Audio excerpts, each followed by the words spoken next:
All right, I'll take one. Thank you. All right, I'll see you, and I'll raise you one. All right.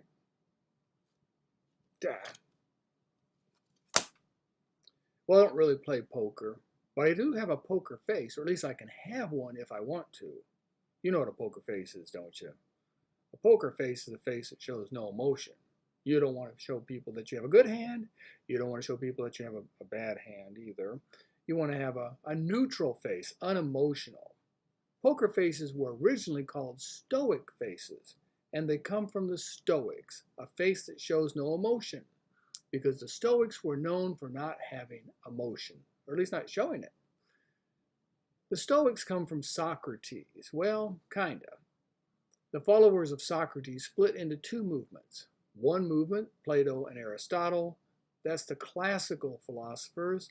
The other movement, the Cynics, the Hedonists, and the Stoics. Cynicism grew out of Socrates' teaching.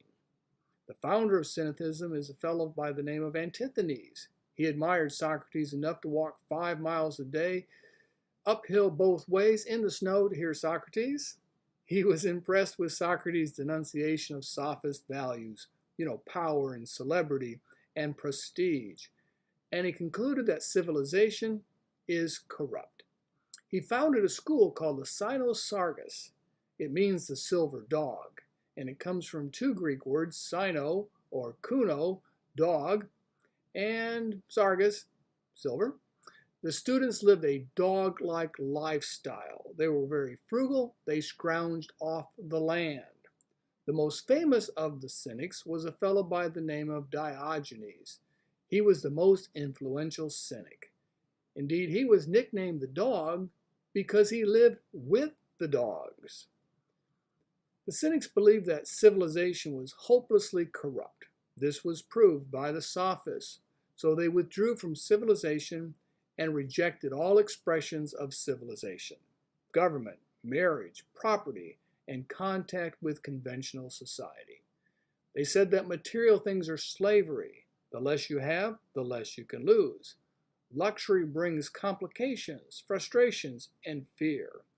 The cynics became loners and relied only on themselves. They rejected contact with conventional society and became hostile, hateful, and arrogant towards society as a whole and people individually. Alongside of cynicism, another philosophy developed, hedonism. Epicureanism is a type of hedonism that was founded by a fellow by the name of Epicurus. His father was a poor Athenian colonist in Samos. They moved to Athens when Epicurus was 18 years old, but 2 years later, the colonists were expelled. So they moved to Asia Minor. There he founded a school, first at Mytilene, and finally he came back and established a school in Athens. It was financed mostly through donations. Just a very few of his writings remain. There's some letters and some fragments, a statement of principal doctrines, but the teachings of Epicurus are well known to us. He taught that pleasure is the beginning and end of the blessed life, but the absence of pain, not the presence of pleasure, is the wise man's goal. Indeed, he said the greatest good of all is prudence, and he advised that you should live pleasantly without suffering from any of the undesirable effects of such living. Avoid pleasures accompanied by pain. Avoid sex because it is accompanied by fatigue, remorse, and depression. Don't drink because if you do, you wake up with a hangover. And don't get married because it distracts from serious pursuits. Enjoy quiet pleasures rather than violent joys, and be neither hungry nor stuffed. Live without fear, for justice is to act in the way that does not cause others to hate you. Do not fear death. It dissolves the soul and causes sensation to cease. Do not fear the gods. They are uninvolved in human lives. Deal with pain if necessary, knowing that it is of short duration, and concentrate on happy thoughts. Epicurus claimed a man could be happy on the rack. His legacy is that he lived his beliefs. He never married.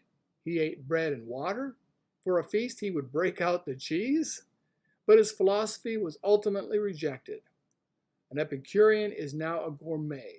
Hedonism is unrestrained living, and modern hedonists follow the original hedonist, Aristippus. When you read the book, you'll know more about Aristippus, a little bit more about the Cynics, and a great deal more about the Stoics. Here's to a good week in philosophy.